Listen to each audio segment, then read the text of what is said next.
waliba dhalinyarooy dee waxaan eegayay mushkilad baa ina haysataa wargaalku wax fiican buu leeyahay wixii fiicnaaya uu lahaa cid haysa miyaa leedahay gaalku technology buu leeyahay soo aqoon maaha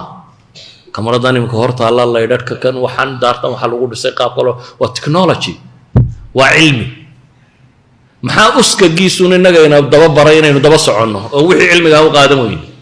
gaalka waxaa la ogolaya in lagaga daydaa waa waxaan cilmiga ah waxay ahayd inaad tidhaahdo gaal baa dayaxgamceed diraye maalinta dayaxgamceedka la diraan isugu nimaadno saynu dayaxgamceed u diraa saynu wax u barannaa saynu wax u soo saaraa dhallinyaray kaas bay ahayd laakiin gaal baa isqaawiye gaal baa falaawar kor u qaaday annaan kor u qaadayo gaal baa habeen boodbooday aan boodboodo aakhirina waa lagugu cadaabaya adduunkana wax kuu kordhin mayso wallahu aclam waxaa la yidhi berigii hore dadkii hore waa la iska iibsan jiray dad baa la iska iibsan jiray oo gabadh baa mid soo iibsaday markaasuu guriga keensaday oo khaadimada u shaqayso oo yacni oo addoontiisii markaa ah yacni gabadh saalixaday ahayd oo muuminada markay hawshii iyo shaqadii iyo wuxuu rabay u dhammaysay ayay tihi xaajo kale ma leedahay maya ifasax marka waa hawl baan leeyahay rabbigeed bay hor istaagtay waa ama waa cabda waqafad bayna habeenkii oo dhan bay ilaahay hor taagnayd markaasay isagii markuu saq dhexe ay tahay baa kacisay baa leeyahay oo tiri yaa sayidii kac oo ilaahay xus habeenka yuuna ku dhaafine hurdadaan isku adkeeyey buu yidhi isagaa sheekaynaya ka bacdi haddana waxay hadal adag igula hadashay buu yidhi waqtiga saxarka oo salaadulfajriga ay soo dhowdahay ayaa waxay tihi ayu cabdi suwayn anta yani addoon xun baa tahay habeenkii uu sidan ku tegay adigoon rabbigaa xusin markaasaan kacay oo weysaystay oo waxaan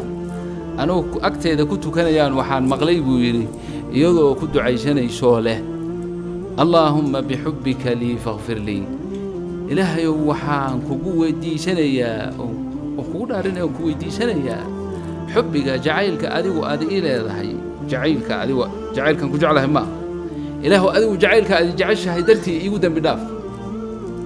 fabixubbika lii fakfir lii su'aal baa meesha ka timid oo waan weydiiyey buu yidhi gabadhi waxaan ku idhi adiga inuu ilaahay ku jecel yahay ayaa kuu sheegay ilaahay inuu jecel yahay waxaa ii sheegay bay tidhi inuu xalay oo dhan ii oggolaaday inaan la munaajoodo oon isaga la faqo oon xuso adiga iyo kuwa kula midna uu seexiyey taasaa aniga daliili uga taasaa calaamadii ii abay inuu ilaahay hadduusan jeclayn iima oggolaadeen dikrigiisa iima oggolaadeen markaad ilaahay jeclaato oo munaajaadkiisa uu kuu furo oo dikrigiisa uu kuu furo wax alle waxaad doonaysa waa iska helaysaa khayra iyo dunya waa iska helaysaa problem dhaqaalaa kugu dhacay marka koowaad aad mushkiladda xalliili karay waxaad soconaysa bartaloyaad wax ka soo amaata ama wax ku siiya marka maskaxdaada markaaba waxaa ku soo degdegaya midhadhkii xidhiidhkiinu uu fiicnaaya ama hanti haystay ama wax ku dhaamay ama caynka inaad tidhaahdo warbal waxay amaahema